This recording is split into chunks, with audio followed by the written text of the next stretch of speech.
1억 2200만 명 넘는 사상자가 발생했지만 러시아는 우크라이나 영토를 얻기 위해 계속 싸우고 있습니다. 그러나 러시아는 멈추지 않을 것입니다. 2026년 러시아에는 더 많은 공세와 죽음, 파괴가 있을 것입니다. 이제 블라디미르 푸틴과 크렘린 측근들은 우크라이나의 강력한 방어만 걱정할 필요가 없습니다. 그들은 병력만 늘릴 뿐 다른 대책이 없습니다.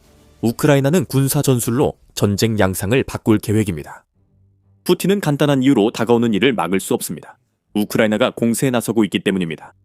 우크라이나군 총사령관 올렉산드르 시에르스키는 이제 우크라이나가 러시아를 강하게 타격할 때라며 푸틴이 시작한 전쟁을 러시아가 멈출 리 없다고 밝혔습니다. 공세 작전을 위한 모든 방향은 이전과 동일하게 유지되며 달라지는 것은 시기와 장비 수, 그리고 인원 수뿐입니다. 그 외의 모든 것은 그대로입니다. RBC 우크라이나는 그들이 계획을 고수한다고 보도했습니다. 시에르스키는 LBUA와의 인터뷰에서 밝혔습니다. 여기 우크라이나 국민과 동맹국에 전하는 메시지가 있습니다. 푸틴이 평화를 주장해도 실제로는 우크라이나 말살을 원합니다. 러시아의 공세가 우크라이나 전략 변화 없이도 푸틴이 기대만큼 성공하지 않을 수 있습니다. 이유는 영상 후반에 설명하겠습니다. 시에르스키는 강력한 공격이 훌륭한 방어만큼 중요하다고 강조했으며 우크라이나는 이를 따를 것이라고 했습니다. 시에르스키는 2026년 전략적 방어 작전을 하겠지만 승리를 위해 공세 작전도 병행해 주도권을 유지할 것이라고 설명했습니다. 이것은 러시아의 최악의 시나리오입니다. 크렘린은 우크라이나가 수동적으로 방어하길 원했습니다. 그것이 푸틴에게는 이상적인 시나리오였습니다.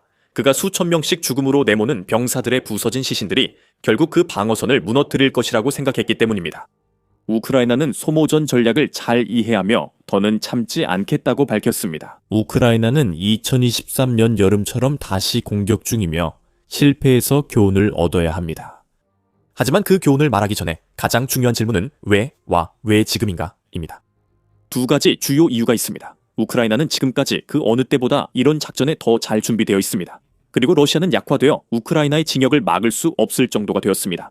우크라이나부터 시작하겠습니다. 시에르스키가 2026년에 우크라이나가 더 공세를 펼칠 이유를 설명합니다. 시에르스키는 자신이 누구보다 잘한다며 순수 방어만으론 전쟁에서 이길 수 없다고 했습니다. 실질적 전략 없이 공격하는 것은 시에르스키에게 건전한 계획이 아닙니다. 우크라이나 군대 재편성으로 2026년에는 더 많은 공세가 가능해졌고 이는 푸틴 군대가 전혀 다른 상대를 맞이하게 됨을 의미합니다. 우크라이나의 핵심 개혁을 살펴봅시다. 우크라이나는 러시아와의 전쟁 내내 군단을 구성할 필요가 있었는데 푸틴이 침공하기 전에는 필요한 상태로 군단이 전혀 갖춰져 있지 않았기 때문입니다. 그 작업은 거의 끝났다고 시르스키는 주장합니다. 그리고 이것은 우크라이나가 임시 병력 및 관리 구조에서 훨씬 더 전문적이고 러시아의 훨씬 더 위협적인 체계로 전환했다는 것을 의미합니다. 시르스키는 이것이 관리 체계를 간소화할 기회였다고 핵심 개혁을 언급했습니다. 이전에는 임시 관리 기관 체계에 따라 작전 전술 그룹과 군인, 장교들이 순환 근무로 임명되었습니다. 일정 기간 동안 그들은 주요 직책에서 분리되어 관리 질에 영향을 미쳤습니다. 우크라이나 군대는 조직이 간결해 지휘관이 신속히 결정하고 병사들이 임무를 정밀하게 수행할 수 있습니다. 시르스키는 영구 임명된 군단 지휘관들이 여러 여단을 지휘하며 모든 여단이 지휘관 통제해 작전한다고 밝혔습니다. 우크라이나군 총사령관은 구조 조정의 배치와 지원 효율성을 높여 러시아의 재앙이 될 것이라고 말했습니다. 여단들이 새 부서로 이동 중이라 아직 할 일이 있습니다. 하지만 시르스키는 우크라이나가 올해 이 조직 퍼즐의 마지막 조각을 맞출 계획이라고 말합니다. 지난 몇 달 동안 우크라이나에서 우리가 본 것은 이러한 개혁이 무엇을 의미하는지 보여줍니다. 공격적인 관점에서 우리는 우크라이나의 2023년 여름 방역이 실패했다는 점을 언급했습니다. 우리는 시르스키와 팀이 작전 실수에서 얻은 교훈을 더 깊이 살펴볼 것입니다. 하지만 2025년 후반 몇 달 동안 주류 언론에 거의 보도되지 않은 사실이 있습니다. 우크라이나는 러시아의 이득을 되돌리려 여러 차례 소규모 방역을 벌였습니다.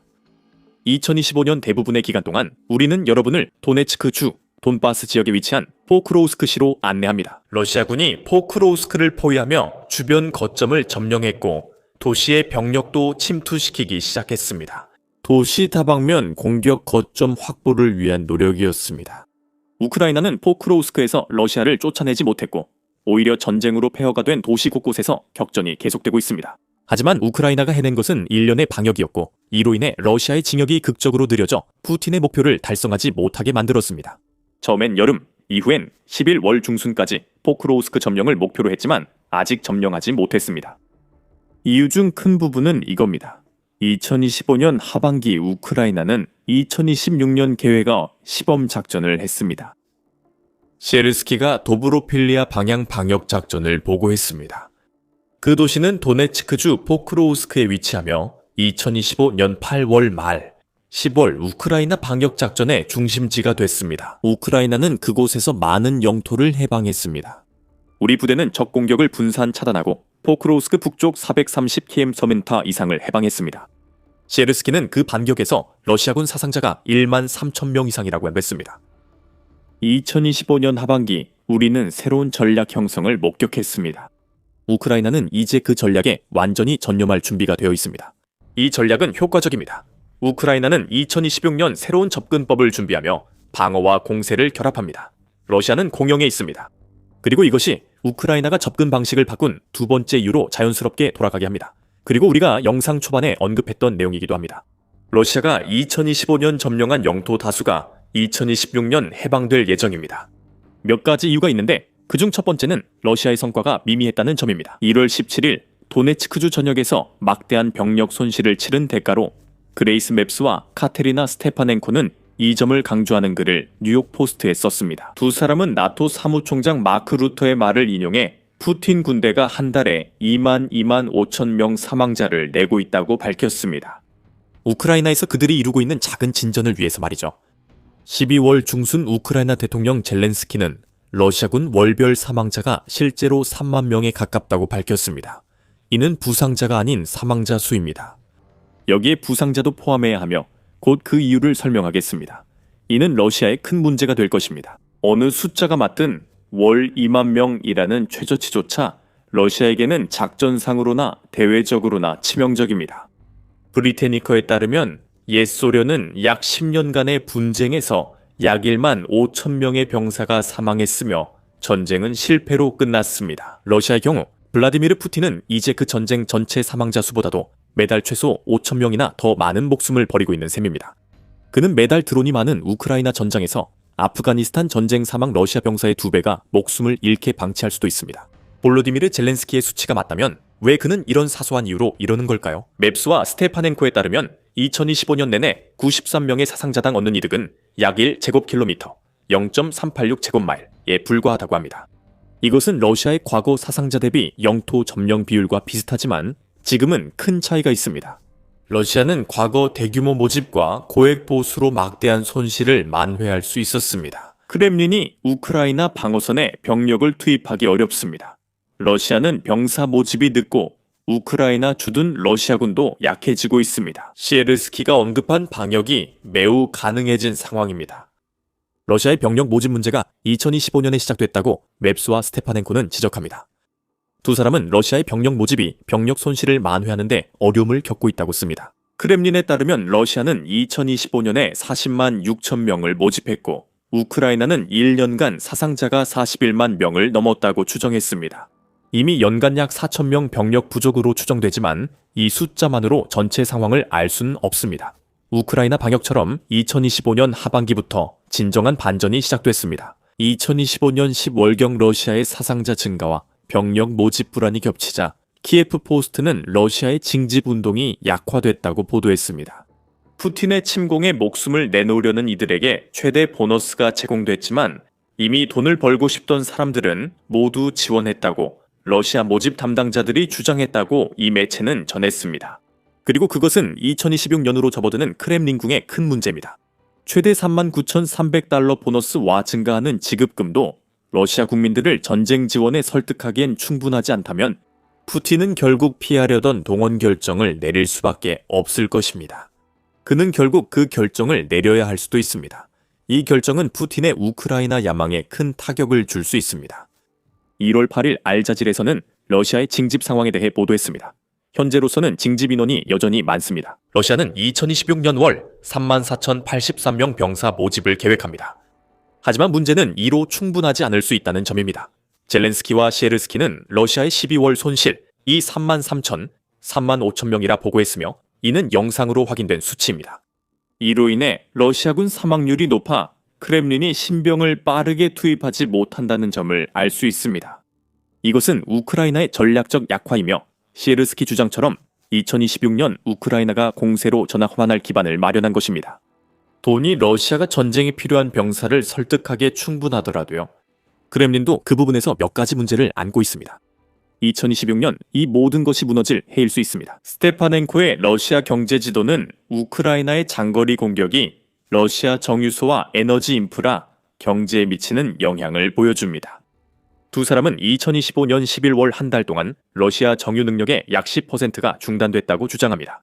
12월 러시아 석유 자산과 인프라에 최소 24건의 공격이 있었고 이는 사상 최고지만 곧 깨질 전망입니다. 우크라이나의 지속적인 드론과 미사일 공격으로 러시아가 점점 더 큰 피해를 입고 있습니다. TVP 월드 등 여러 매체에 따르면 러시아 석유가스 수익이 2025년에 전년 대비 24% 감소했습니다. 그 수익은 크렘린이 예상한 11억 5,500만 달러보다 훨씬 낮았고 러시아 정부가 처음 예측한 139억 8천만 달러에서 하향된 수치였습니다. 2025년 러시아 석유가스 수익은 약 1,083억 6천만 달러였습니다.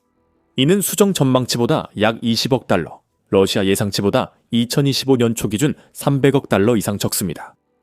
우크라이나 공격과 서방 제재로 러시아는 2025년에 최소 300억 달러 석유가스 수익을 잃었습니다. 그 돈은 이제 러시아가 더 이상 세금을 부과할 수 없는 돈이고 그 세금은 푸틴이 러시아 군대를 강화하는데 쓸 수 없는 돈입니다. 여기서는 시간이 지나며 러시아 군사력이 약화된 여러 문제가 모인 결과입니다. 돈이 부족하다는 것은 장비가 줄어들고 훈련의 질이 낮아지며 전반적으로 군대의 성과가 좋지 않다는 것을 의미합니다. 푸틴의 전쟁 기계에 투입되는 자금이 줄어들면서 러시아 군인들은 훈련도 부족하고 장비도 부족하며 우크라이나의 방어를 돌파할 전술도 없기 때문에 더 많은 수가 목숨을 잃고 있습니다. 이로 인해 러시아는 우크라이나 방역에 취약해졌고 푸틴이 할 수 있는 일도 많지 않습니다. 경제적 재앙 속에서도 러시아 정부는 국내 인플레이션이 감소했다고 밝혔습니다.